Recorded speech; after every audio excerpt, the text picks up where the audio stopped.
ถือว่าเล็กตะปูเรียบร้อยพี่น้องเอ้ยมีแท้อยู่ในเนาะเรือเฮาเฮ็ดเฮือนหั่นนะเวลาเปลี่ยนเอาตาม คันว่าเบิ่งเขาไปซอกยิ้มคันบ่มีแล้วน้องสิแล่นเอาไปซื้ออยู่หันนอกจับดีๆเด้อไอ้คำน้อยอย่าตกเด้อ เบิ่งเฮ็ดเวียกทางฮอดเซอร์แล้วทางน่ะแค่ไหน บุกไม่นี่พุ่นเนาะบนทางหัวหัน เจอตี ใกล้กกไม่แล้วก็ออกมาฮิอันดำเล็กมันขึ้นเดียวดำเล็กเอ้ยเดี๋ยว ดำเล็กมันเล็ก เอารุ่นดำเล็กมาเลยมาเลยกินน้ำก่อนเดี๋ยวไอ้คำหน่อยอันนึงดำกระดูกอันนี้งัดมาหัก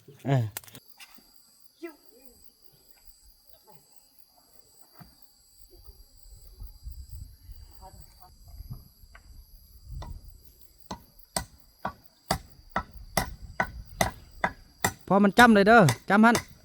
เอามันจำเห็น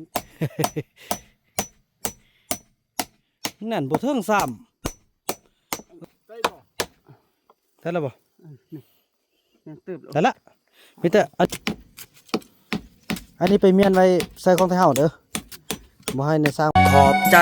FC ผู้มีน้ำใจแบ่งปันเหมือนฟ้าบันดาลให้สร้างรายการนี้มาสวยเหลือคนทุกข์คนจนหรือคนด้อยกว่าด้วยแห่งศรัทธาบุญนำพาได้มาร่วมทาง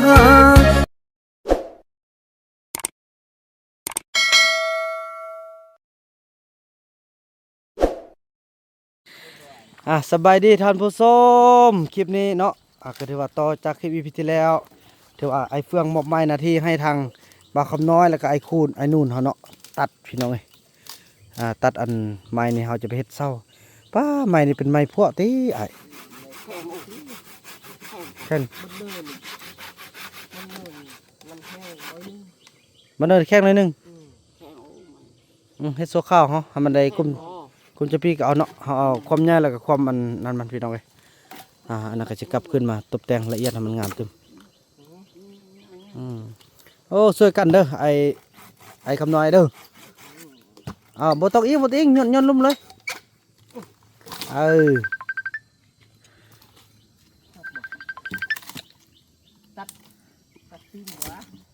อาแล้วลูกแม่ไล่ว่าให้ไปโอเควันที่27อีพ่อไปหับก็ชิแม่นชิแม่นเอาเสียงและอีพ่อจะเอารถไปปะดำเอาเสียงสิเอารถอันเล่นไปเล่นมาก็น่าจะแม่นเอาเสียงจะมาฮับเอาลูกเด้อและปู่ย่าก็จะมานำหน่อยเอาจักอัน2 เม็ดก็ได้เตี้ย2 เม็ด50บ่ซ้ำนั้นก็ได้เตี้ยบ่โอเคลูกโดยน้องเทพเอา2 เม็ด50ก็ได้เขาฟัง50แล้วก็ให้มันสูง2 เม็ดเนาะหรือว่าอันนั้นบ่ไอ้สิสูงหรือสิต่ำพุ่นนี่ต่ำเลยเอาคันต่ำแล้วเอามันยาวๆรถย่าเขาใส่รถเนี่ยตัวนั้นเป็นคันใดเขาจะเอาเบิ่งน้องสิลงไปเอารถก่อนเด้อเนาะไอ้คุณเนาะไอ้นุ่นเนาะแล้วเสียมนี่มีแล้วบ่เด้อน้องสิเอาขึ้นไปเอารถก่อนเด้อไอ้ขึ้นไปเอารถก่อนเนาะเอารถขึ้นมาพี่นะพี่น้อยสิได้เอารถตั้งไปพี่น้อยพอคันใดเขาก็จะได้ขึ้นไปตอกเด้เอาคันใดตอก2 อันเนาะขึ้นไปแล้วก็ค่อยมาเก็บรายละเอียดพี่น้องไอ้บาทนี่จังซี่แหละพี่น้องไอ้เนาะจังสันพี่น้องตอนนี้บ่าวบ่นำก็ได้มาเอารถโอ้พี่น้องอันนี้ก็จะได้ใส่จักรตัดหญ้าตัดหมดเลยแค่นี้อันนี้ไอ้เฟืองเพิ่นก็มามัดเป็นที่เรียบร้อยแล้วเนาะเนี่ยโอเคอยู่เนาะเพิ่นเอาเสือมามัดแล้วแมนหมอน่ะนี่มึงเดี๋ยวกดลงไปก่อนคือมีข้อผิดพลาดนี่พี่น้อยโอ้สัตว์บ่ฮู้หนังสืออายค่อยนี่เดี๋ยวเปลี่ยนเนาะพี่น้องเนาะเอากลับขึ้นไปทางนั้นก่อนบ่ได้ หนังสือใส่ทางในอาจจะบอกคนเปลี่ยนเอานี่แหละพี่น้องคนเราเนาะเฮ็ดเวียกทุกอย่างมันล้วนได้ใช้ประสบการณ์เนาะข้อผิดพลาดมันอยู่กับเมื่อทุกคนถ้าเฮาบ่เรียนรู้พี่น้องใจนะเกินร้อยพี่น้องไอ้เฟืองเนาะแต่ความรู้ของเราบ่มีดีแล้วเด้ที่ว่าใจของเราเนี่ยเนื้อก็ความรู้อีกตอนนี้เนาะ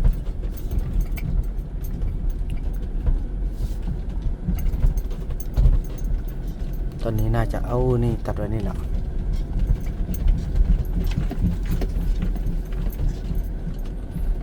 ได้หรือเปล่า2เส้านี่หรือเปล่าปาดเถอะคำน้อยเฮานี่ได้แล้วบ่อ้ายไม้ตัวใดไม้นี่นะยังไม่ยาวโอ้ได้ใส่แล้วก็นั่งเอาปลายอันตัวนี้จะได้เปลี่ยนมั้งอันนี้ลุ่มมันน่ะแกะแล้วก็เปลี่ยนเพอมันหนังซื่นทางนอกพุ่นน่ะมาไอ้คนไอ้คำน้อยมาช่วยกันคนที่เขาเอาแล้วอ้าวโอ้บ่ได้ตีป้าเนาะก็เลยมีตั้ง2อันยืมได้บ่ได้นึงอันให้สร้างก็ได้เอาใส่ยุเข้าไปน่ะมันยังสิบ่ได้น่ะโทษแห้งขึ้นนั่งทับเอาป้าเนาะเขาจะเอาหยังตอกบ่ฮึเนาะอยู่เขตนั่นเขาต้องมีเนาะเล็กปูบ่มีจักอันไหมอยู่นี่นะคือว่ามื้อนั้นเห็นปูเลย ป้า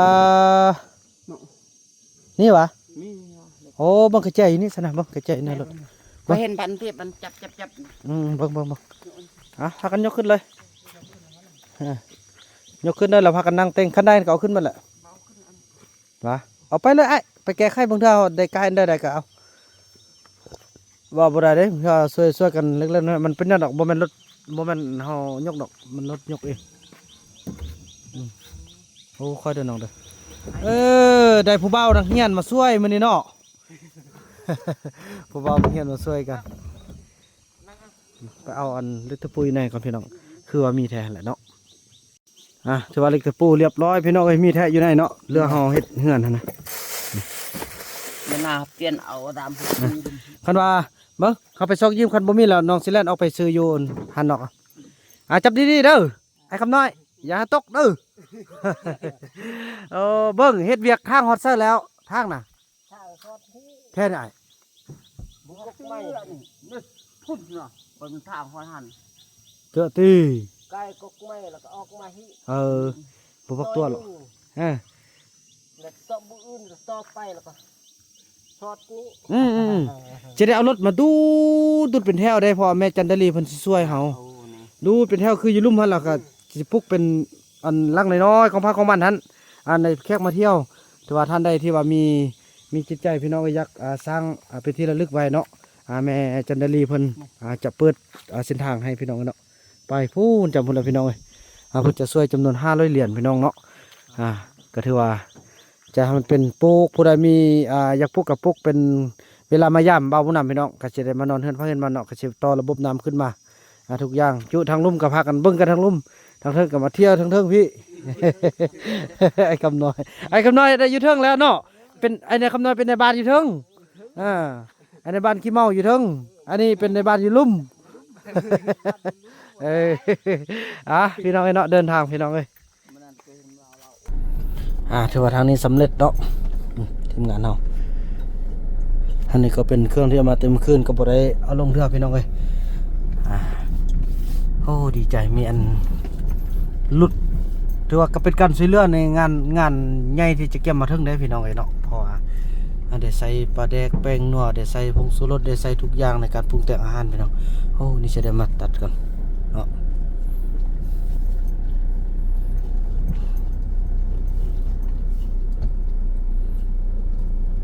ใส่ไปที่2โอ้ยพี่น้องก็กล้วยนี่ถ้าเขาบบตัดนี่ก็ถือว่าทันงามซ้ำกันหมดแล้วนี่แต่เขาจะโบโฮเนาะเขาจะตัดโอ้ตายโอ้แต่ยังนะก็หัวปลูกงามไปหน่อยจะได้เอาปลูกเป็นปลากล้วยหมดแล้วต่อไปทางนี้นะ ม้ถ้าก็จะใส่เป็นเบอร์มันมาปลูกนั่นเลยเนาะมามุงอีหยังต่างโอ้พี่น้องเขาเจ้าใส่ไทยนี่ได้เรื่องที่งามขนาดพี่น้องมึงเนาะ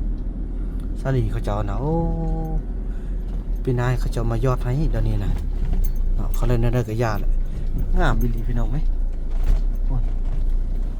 โอ้ขักของเขาอยากห่างได้แหละพี่น้องเอ้ยกระยาพี่น้องเนาะได้สำนีก็ถือว่าสุดที่เบานำสู้แล้วพี่น้องเอ้ยนั่นก็ตัวเองแหละพี่น้องมันบ่ไหวก่อมันนะเอารถนี่ได้บ่หนอกมึง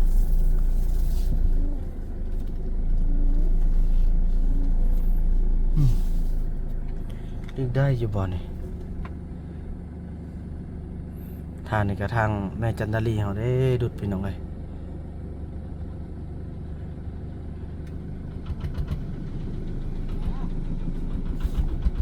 ตะกี้เนี่ยโอ้ยพี่น้องมาบ่ได้เนาะแม่เพิ่นแปลงให้สำเร็จยามฝนก็ไปได้ยามแรงก็ไปได้พี่น้องเลย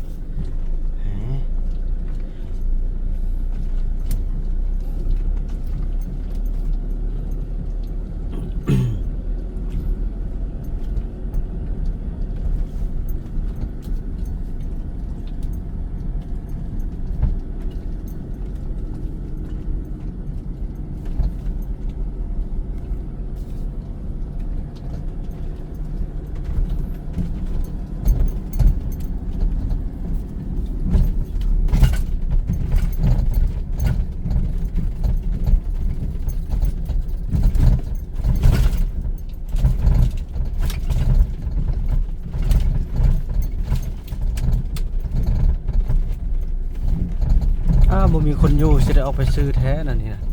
คนตีนะแล้วเอามังหินนี่ก็ได้บ่เครื่องนี่ซ่าพี่น้องมันบ่แม่นหยังดอกโหแหละแม่นพักส่วนพ่อบุญไทยบาวาดพี่น้องเอาไปในป่าพุ่นน่ะไปเห็นอยู่บนบักไก่ลายพี่น้องเครื่องบ่ว่าพาบ่ว่าหยังพาแม่เจวอนเอาซื้อมาบักไก่ลายบ่เห็นหยังจักอันเลยเดี๋ยวนี้โอ้ยตายแล้วเนาะว่าสุดท้ายมาเห็นอยู่ในหมดจัดนี่แล้ว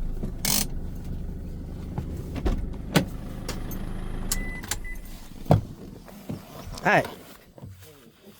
หันเฮาบ่ได้จักตัญญามาเด้เนาะทางเอาเนาะทางแล้วก็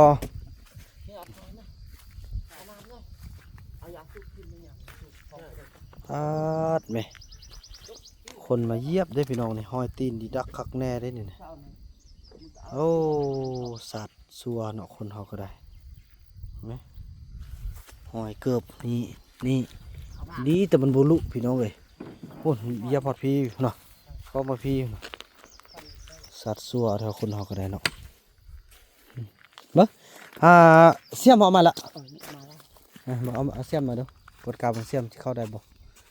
นี่เฮาจะเอาข้างในนิดนึงเพราะอันนี้มันเข็ดนอกได้เข็ดนั่นเฮาจะเอาเข็ดในพอได้อนุญาตเขาแล้วเนาะเจ้าของเพิ่นก็เอาแค่นั้นแหละแค่นั้นไปเลยไปทำไปที่ว่าเจ้าของนี่ก็เป็นอันผู้ที่อนามัยส่วนเฮาน่ะเนาะมันนั้นเฮาจึงเอาอันยังมาอันนั้นเอามาตัดเอาจากตัญญาไปตัดบัดนี้ตัดแล้วก็ก้นคนไอ้ตัดแค่นั้นเบิ่งแก้วเด้อโอ้โธ่เบิ่งแก้วเด้อ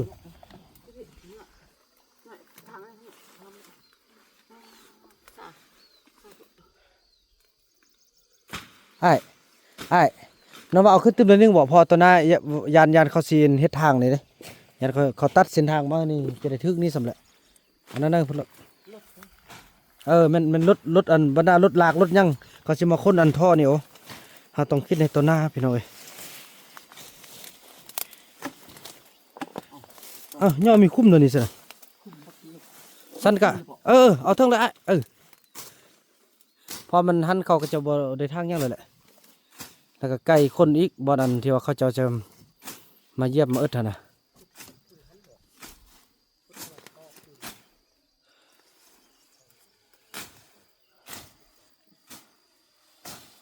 หันบ่มีอายุจักคนเนาะ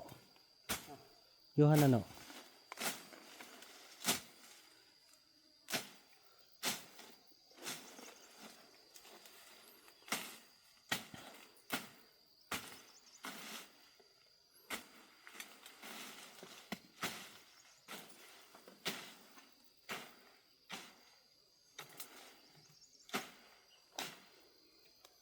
เอาส่วนนะ เอาอันนั่นนะเอาเสียมมันเนาะเฮ้ยสิได้อยู่บ่เสียมตัวนี้ เสียมหับเป็นสนิม เนาะหน่อยเบิ่งเสียมเมื่อกี้บ่ให้เบิ่งมาเบิ่งของเราสิได้บ่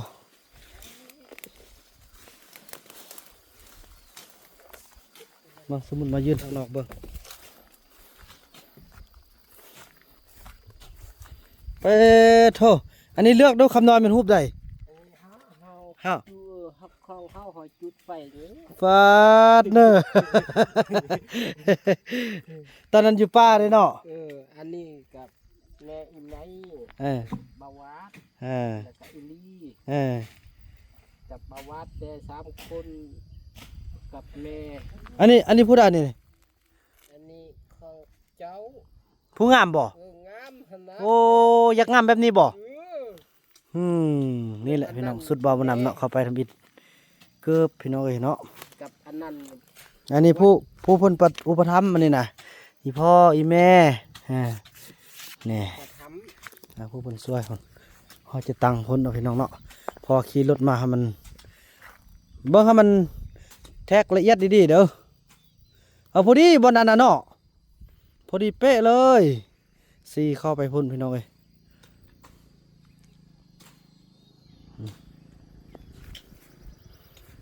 คำน้อยเฮาคนไม้นี่ลงบ่ จ้า เฮาคนไม้ตัวนี้ลงนี่บ่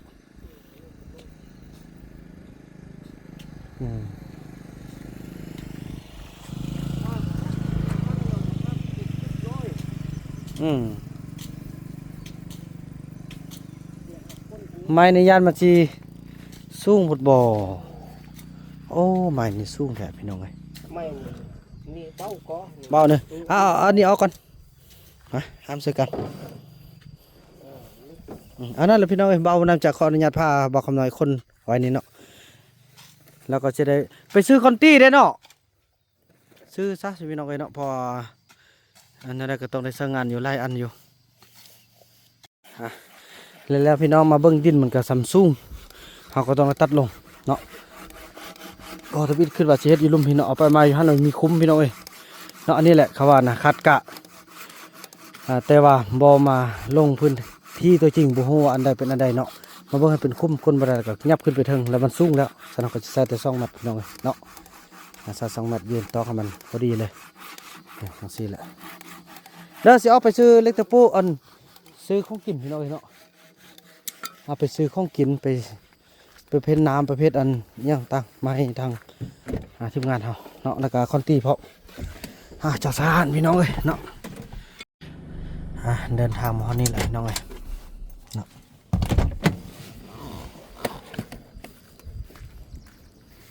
กินน้ำก่อนบ่ายนะกินน้ำก่อนเพื่อจะได้อันนั้นคือว่าต่ำๆสูงๆมันอะไรเศร้าบ่ได้เอาลงเถอะติฮะ เล็กจะพูดดิ เฮ้ยญี่ปุ่นบ่อย่าเบิ่งไอ้มันแน่พี่เบิ่งตึมคนบ่เชื่อน่ะทางนี้อาจจะสูงกว่าทางน้อยนี่น่ะกดลงตึมเอาเห็นดอกแป้งเอา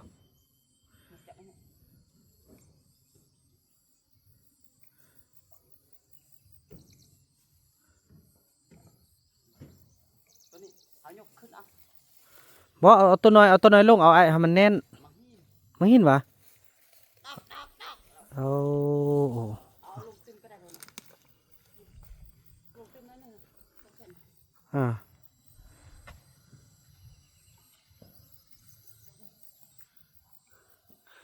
บังพักผ่อนกินน้ำก่อนบ่นั่นแหละบ่กดการละเอียดแล้วไปทางมันแน่นน้องว่าในเฮ็ดเวียกน่ะ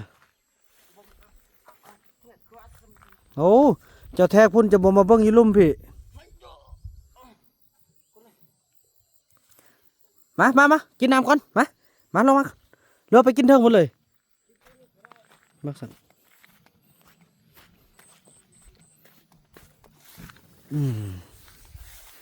ซื้อลูกตะปูซื้อคอนตีซื้อนี่ให้เขาจอกกินละโอ้นี่จอกอยู่ที่นี่โอ้เปิดจัดเอาไป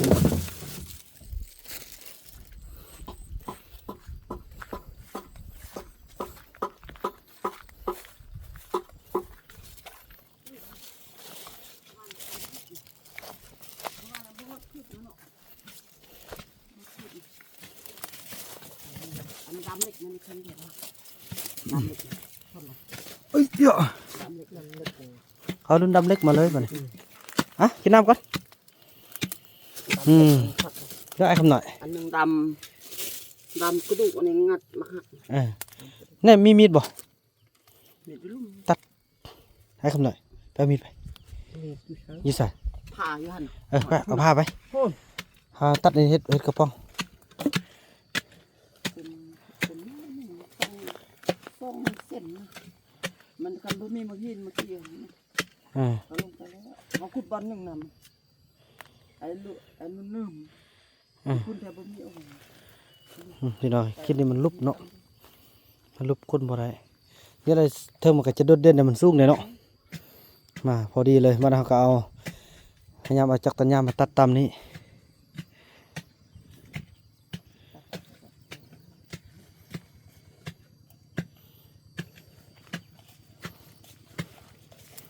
สนับพี่น้องพักผ่อนกินน้ำกินไหนก่อนพอดีจะได้โอลมกันถึงเพราะว่าวาระเนาะวาระในการเปิดงานเพิ่นก็ส่งมาเบิ่งละบ่าวนำก็ส่งรายละเอียดไปเพิ่นก็พิมพ์ให้ที่เรียบร้อยแล้วเนาะ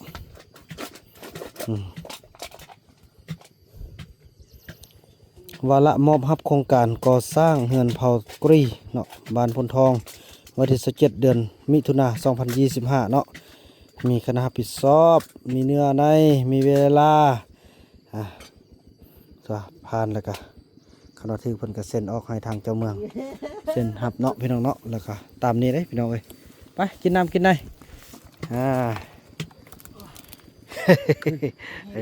มาหิก็เพิ่งเอากินน้ำอันนี้แล้วครับปันกันขุดตัวเล็กเขาหน่อยมันหักได้ เราใส่แล้วก็ลองเบิ่งคันบ่อันนั้นแท้ๆแล้วก็ตัดออกตึมเอาตัดออกตึม มันยังน้อยนึงนะยังแต่2 เซนเขาหิ้วขุดเล็กได้ได้ขุดคือสังขุด มีหุบอีกคำน้อยอีกเนาะหุบไอ้นู่นมีบ่มีติหุบไอ้นู่นหุบไอ้นู่นมีบ่อยู่ไหนนี่บ่มีเนาะช่วงที่ออกช่วงที่อันไอเฮ็ดอันปลายนี่ไอ้นู่นบ่อยู่นะไอ้นู่นเฮ็ดให้เสียใจกันเลยว่าบ่อยู่ในอันนี้แหละอัธนาเฮ็ดมาเนาะแล้วเอาหุบไอ้นู่นเข้าตึมบัดนี้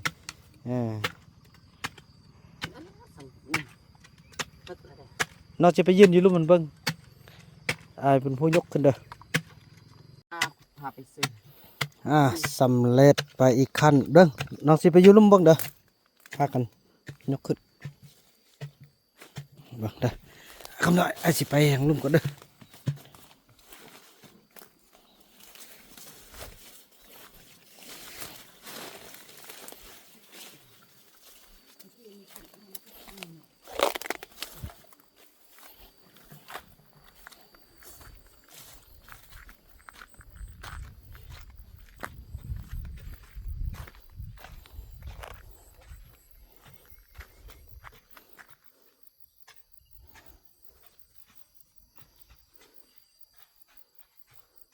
เบิ่งเอาไม้ซะเลย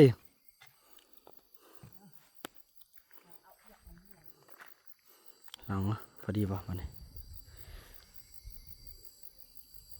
ดีใจที่มีคนมาช่วยกัน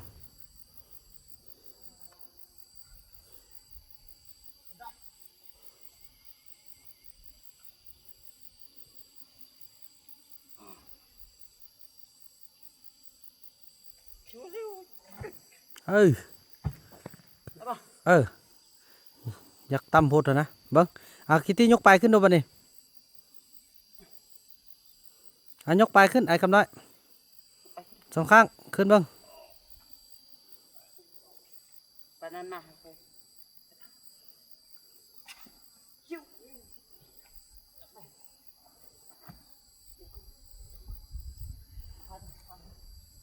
มันเหงาทั้งที่เธอจับได้ไหมไม่ก้นกุ้งว่าไม่เนี่ยมาจับไปทำไงมองย่านั่นแหละนั่นพอดีเป๊ะบาทนี่นะพอดีเลยแล้วอันนั้นบ่เอาเล็กตะปูตอกทางลุ่มก่อนเล็กยังเอาไปแล้วบ่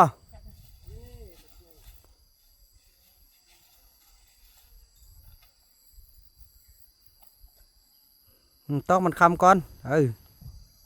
ยกขึ้นหน่อยนึงเด้อให้มันอันหน่อยนึง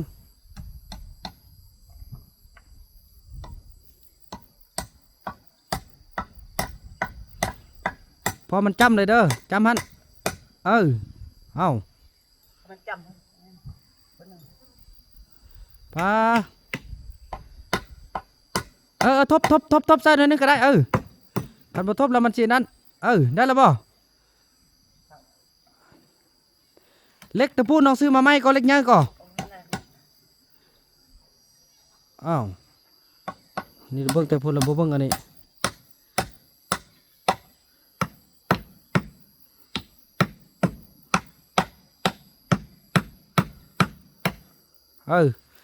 เบิ่งนั้นมานี่น่ะ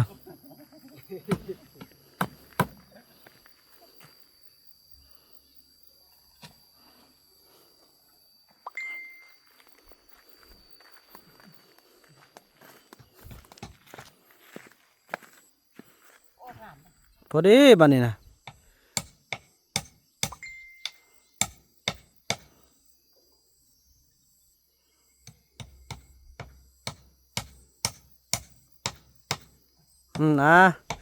ไอ้ตัวเทิงเฮาจิตอกเลยบ่ฮะเฮาตอกติดเลยบ่ยามแตกเนาะมีแต่ตอกหันเราเอาจิกเราเอาลวดเกาะข้างหลังตอกเราเอาเล็กลวดเกาะคือไอ้ว่าแหละแต่ปัญหาว่าฝนบัดอันไฟเห็นลมแห้งเด้อมันสิไปบ่นี่น่ะแต่ว่าอย่าตอกพื้นเด้ออย่าตอกพื้นเด้อตอกอันตอกไม้เลยบ่น้องจิเลือกเล็กทุบให้พอมีเล็กทุบไรซ้ำพี่น้องพอดีเนาะพอกันมัดกระยานมันสิบอยู่นี่แหละพี่น้องเอ้ยก็ต้องได้ดูแลเบิ่งแยกจังซี่แหละ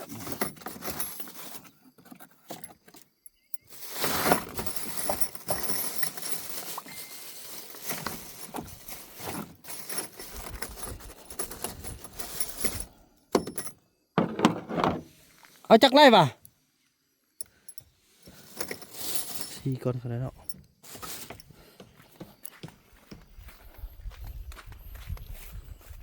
ขึ้นไปเบิ่งก่อน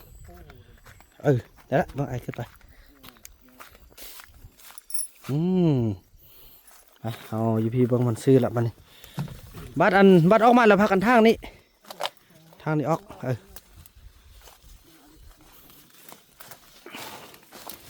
นี่เป็นป้ายชัวข่าว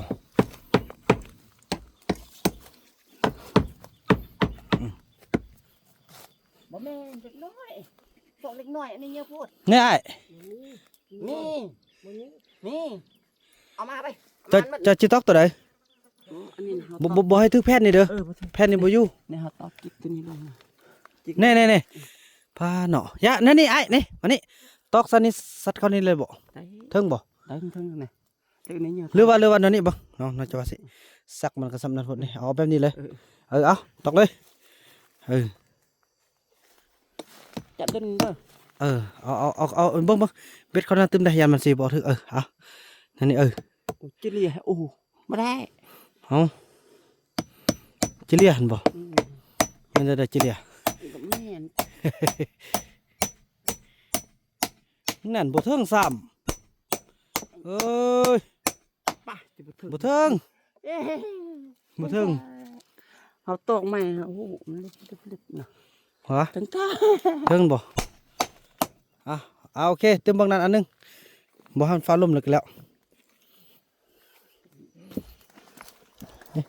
เอาประมาณทั้งพี่เลยละให้นุ่นจับไปเด้อ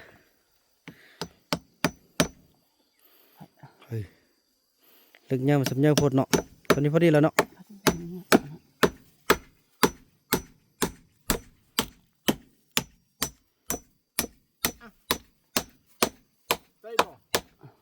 ได้แล้วบ่ได้ละมีแต่อันนี้มันแน่นมาดิทางลุ่มบ่หาจิกก็ได้ติยันมันจะดึงทำน้อยพมทำน้อยทำอีอยากทำอีอยาก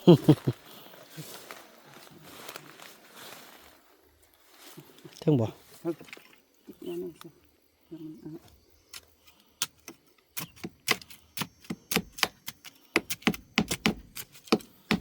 อันนี้ไปเมียนไว้ใส่ของไทยเฮาเด้อบ่ให้ในสร้างเพราะนั่นเด้ในก่อนของเข้าแหละแน่นบาทนี่ ครับ จางกับลมฟ้ามากับลม โอเคไอ้คำน้อยมาที่ได้ สิบลม อืม มึงมาเบิ่งอ้าวไปสิเดินเลยไปแล้ว คำน้อยยกไปหลังบ้านซะ ไอ้เนาะเอาไปเฮ็ดมันงามก่อนซะ วะ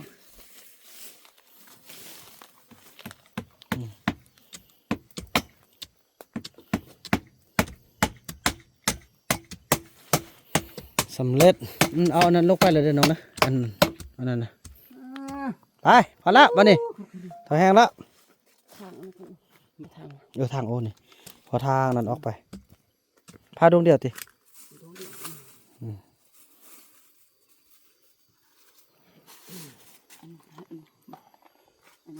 ทางหันทาง บ่ทางอันนี้ออกไปนั่นนี่เพื่อมันบ่บังปลายเฮา พาคือคำว่าทาง คำน้อยสร้างบ่คำน้อยเฮ็ดเวียกเบาเด้เนาะช่วยกันเนาะคำน้อยยังสิได้ไปแป้งปลายอยู่นั่นพุ่นเด้มันทั้งปีนน่ะนะหางเลยเป็นบ่เป็นแท้คำน้อยเนาะเก่ง ทางรถหนึ่งไปจกคุ้มก็ มีคุ้มด้วยพี่น้องเอ้ยนี่ รถคุ้มหนึ่ง บ่ทางไปมันเฮาเบิ่งเอาค่อยเบิ่งเอา คำน้อย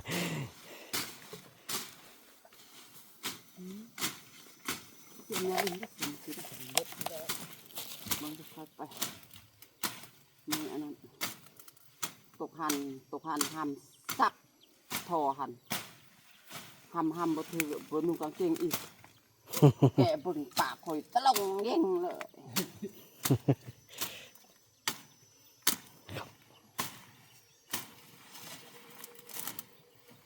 ตุกหน่อยหมดไรบ่ได้ ทำย่อมๆมาเลย บ่ต้องเอามือจับก็ได้พันลง เฮ็ดมันต่ำเฮามันค่อยเห็นปลายเฮานะผมลงได้อยู่เนาะ เหยียบลงบ่มันกลมลง ก้มลง กลมลงเฮาก็ยืนแล้วก็กลมโอ น้ำลายแตกของเฮา บ่แตกมันอย่างโอ้ท่อนี่อยากได้เด้พี่น้องเอ้ยเพชรเซาเฮือนเซาหยังก็ได้หมดเด้พลาสติกที่แน่น นี่แกนงับสุดอีกทีนึงไปบัด จับเครื่องมื้อนั้นน่ะ แกนย่อง ฟันได้ไอ้คำนั้นก็เป็นตาฟันกับฟันเห็นกกมันน่ะคันบ่ฟันมันก็เร่อคือเก่าหั่นแหละมึงไปฟันคอน้ำคัน คันบ่ท่ามันก็บังนั่นไอ้เนาะนั่นเวียกงานหลักๆใหญ่ๆก็ถือว่าสำเร็จไป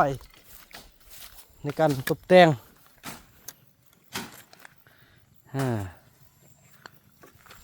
เกินว่ามาตั้งไว้ก็มีแต่คนมาคว่ำพี่น้องเอ้ย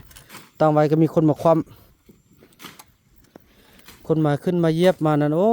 ยว่ะถือว่าตอนนี้มันคงแล้วเด้อเนาะงามละบัดนี้แข็งแห้งละกกอันนั้นนะไอ้ก็มาเคลื่อนอันฟันเนี่ยมันสูงไว้ก่อน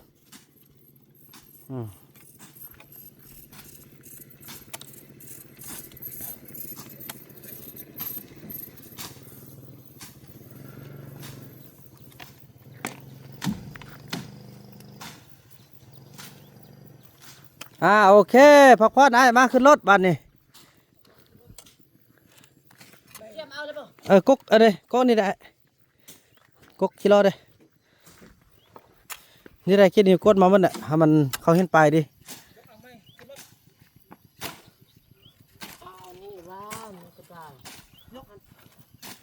เอาขึ้นโคนอันนี้ก็เอาขึ้นมัดเอาไปเพชรฟื้นโอ้ไอ้นุ่นเป็นวะเก่งวะเบิ้งห้ามกันเอาน้องห้ามกันอย่ามันสิคลุบลงละมาห้ามกันเอาค่อยออกไปละนี่นักนักรถ นะ ไปไว้นี่ เอา เขาขึ้นเอา อันนี้ที่อันนี้เอาไปเดี๋ยวเอาไปยังไปแป้งอยู่พุ่นน่ะ ไปเนี่ย ยัง2-3บอนที่ว่ายังต้องนั่นอยู่